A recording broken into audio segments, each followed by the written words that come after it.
Kasus bullying pada anak usia sekolah menengah pertama di Pekanbaru. Di Pekanbaru Riau, FA usia 14 tahun, siswa SMP Negeri 38 sebagai korban bullying oleh teman sekelasnya. Karena kondisi finansialnya, keluarga dengan keuangan yang kurang menjadikan FA sebagai sasaran untuk menjadi korban bullying. Hal ini telah dilaporkan oleh ketiga temannya, R, MP, dan KR ke Polresta Pekanbaru. Pada awalnya, FA hanya bercanda, namun mungkin ada semacam kata yang tidak bisa diterima para pelaku bullying sehingga merasa tersinggung dan emosi, lalu melakukan kekerasan terhadap korban. Sayangnya, saat terjadi keributan, guru yang ada di dalam kelas sedang mencari soal tugas di handphone, sehingga tidak melihat kejadian secara langsung dan dianggap hanya sedang bercanda saja. Masalah tersebut termasuk dalam aspek sosial emosi karena pada masa remaja awal, khususnya usia SMP, cenderung mengalami emosi yang tidak stabil dan seringkali mengalami kesulitan dalam mengontrol emosi. Adapun ciri-ciri dari pelaku bullying yaitu 1. Selalu menunjukkan kekuatan atau kekuasaan. 2. Selalu ingin dikenal sebagai jagoan. 3. Mengincar seseorang dengan kepopuleran atau seseorang dengan kekayaan lebih. Dan 4. Selalu berkelompok. Sedangkan ciri-ciri dari korban bullying yaitu 1. Munculnya perubahan perilaku ke arah negatif seperti mudah marah, tersinggung, dan menangis. 2. Mudah merasa takut seperti takut tidur sendiri dan takut ditinggal orang tua. 3. Lebih menarik diri dari lingkungan sosial atau menutup diri. 4.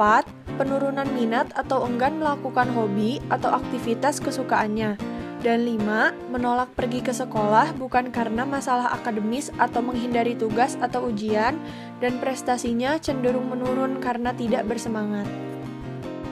Adapun dampak dari bullying itu sendiri yang terdiri dari dampak internal dan eksternal. Yang pertama, ada dampak internal jangka pendek pelaku, yaitu memiliki rasa percaya diri yang terlalu tinggi, bersifat agresif, memiliki watak yang keras, dan menyukai kekerasan. Selanjutnya, ada dampak internal jangka pendek korban, yaitu menimbulkan perasaan tidak aman dan syok, perasaan harga diri yang rendah, terisolasi, dan menderita stres. Lalu, ada dampak eksternal jangka panjang pelaku, yaitu menjadi pribadi yang mudah marah dan impulsif, memiliki rasa toleransi yang rendah, dan selalu mendominasi orang lain. Yang terakhir, ada dampak eksternal jangka panjang korban, yaitu psikis dan emosi yang buruk, mengalami depresi, hingga munculnya keinginan untuk bunuh diri. Adapun beberapa metode untuk mengatasi bullying. Yang pertama, mengubah cara mendidik dan cara memperlakukan siswa. Diakui atau tidak, perilaku siswa sebenarnya adalah representasi dari cara guru dalam mendidik dan memperlakukan mereka. Jika perilaku siswa buruk, maka pasti ada sesuatu yang kurang dari metode yang digunakan guru dalam mendidik dan memperlakukan mereka. Yang kedua, bangun jejaring komunikasi yang aktif dengan para orang tua. Berikanlah orang tua informasi yang up to date mengenai perkembangan kegiatan sekolah dan anak mereka di sekolah. Yang ketiga, pemberian pemahaman yang tepat mengenai bullying terhadap para guru, siswa, dan orang tua melalui workshop, pelatihan-pelatihan, dan seminasi.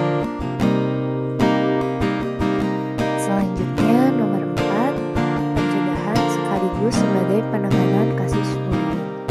Sekolah perlu menyediakan semacam bullying center bagi para siswa. Dunia konseling sekolah bisa juga ditambahkan fungsi ini.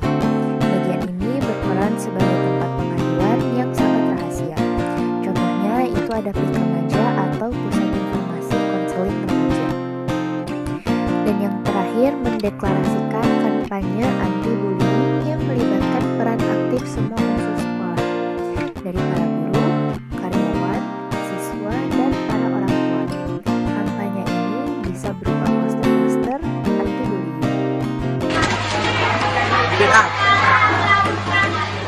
Oke.